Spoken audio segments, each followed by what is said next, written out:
In this video, we're going to take a slow motion video that I made of an object sliding down a ramp, and then we're going to analyze it and learn how to extract accurate time information for how long it was sliding down that ramp. So in order to do this, I'm going to share the screen on my phone, and then we're going to go ahead and look at the video that I chose. So let's go ahead and just pick this video. This is a green dice that is going to slide down the ramp. I can use this lower bar in order to advance it manually through my slow motion video.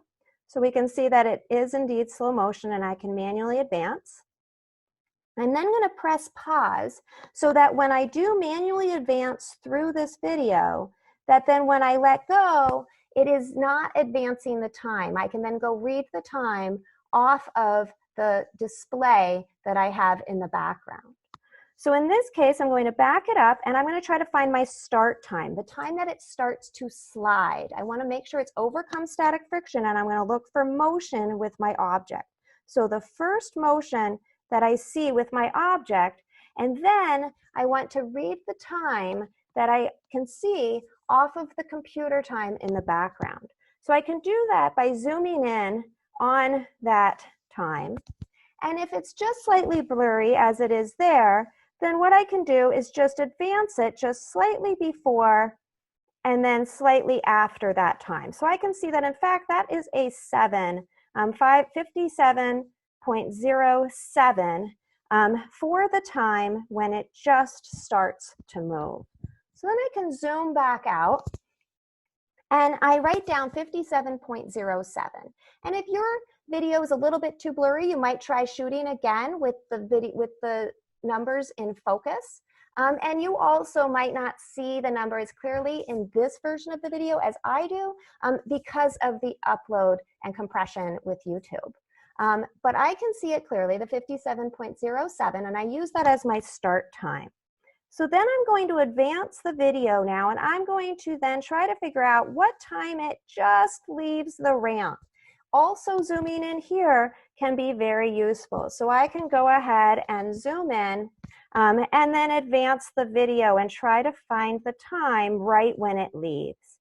And so in this case now I see that it is at 57 point, in that case just about 57.90 is when it leaves my ramp. So 57.07 to 57.90 seconds. And so I have a time on the ramp for this particular object and this particular ramp of 0.83 seconds. All right, so every video is going to be different. You can see that all of my videos start with the timer just running in the background so that I can then always just advance the video to that start location, again pressing pause so that once I let go and find that initial place of motion, then I can zoom in to that video and read that time. In this case, 1 minute, 25 seconds, and 25.53 seconds. And that would be my start time for that particular object. So make sure that you can see that time information accurately, and if not, then position your timer in a better place and focus on it, and then use the zoom features and the forward features of your video in order to extract that information. The last thing I'm going to point out is that note that as I advance through this video, see how it's saying that it's at, say, 0.05, and then it goes to the end and it might look like it's around 0.11. That information is not real time at all. We already just showed that it takes less than 1 second to get down this ramp.